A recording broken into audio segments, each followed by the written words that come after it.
Hello guys, gals, and non-binary pals. Welcome to my channel, and today I want to share with you some tips and philosophies of mine to maximize your guild profits from patch 5.55 and onwards, up until Endwalker. This is crafting and flipping only. I'll make a different video for gameplay-focused guild makers later on.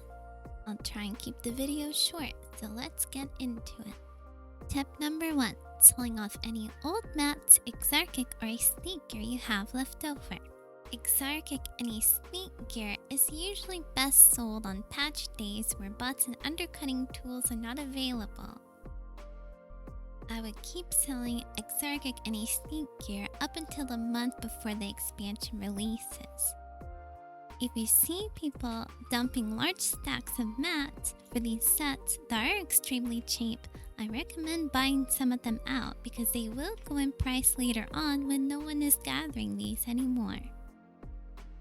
One good thing to check for is if the crafted leathers, ingots, cloth, etc.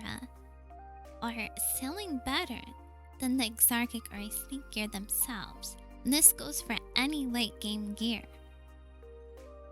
Selling equally high quality versions of these mats and low quality. People will buy them quite often because they themselves need it for crafting, specifically high quality.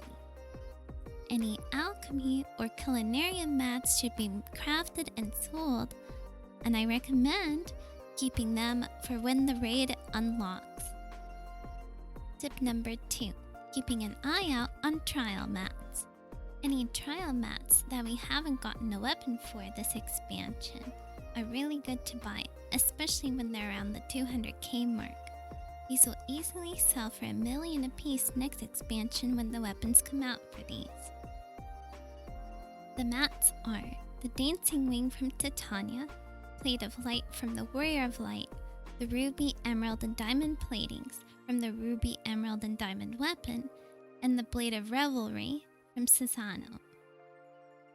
Tip number 3. Glamour mats. Glamour is always good to sell in patch week because of people coming back to the game. Although, another thing in mind is that when the next expansion comes out, no one will be doing zoner skin maps since the new maps will come out.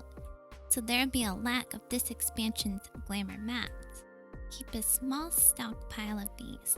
Glamour will sell especially well on the day of the expansion release. Tip number 4. The Fashion Report.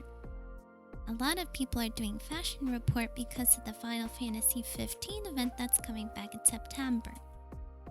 Keep an eye out on what's needed, and most of the time, you can buy out and keep the price for these low-level items and make a decent profit. Or you can craft them yourself since these recipes are a very low level. To recap, flip trial mats and glamour mats and sell aesthetic and exarchic gear up until a month before Endwalker. Then sell exarchic and newish guardian sets for glamour after the expansion releases. Keep an eye out on the fashion report to flip low-level items that are in demand. That's all I've got for now. Thank you for watching. Don't forget to like and subscribe. And I'm new to this, so thank you for bearing with me.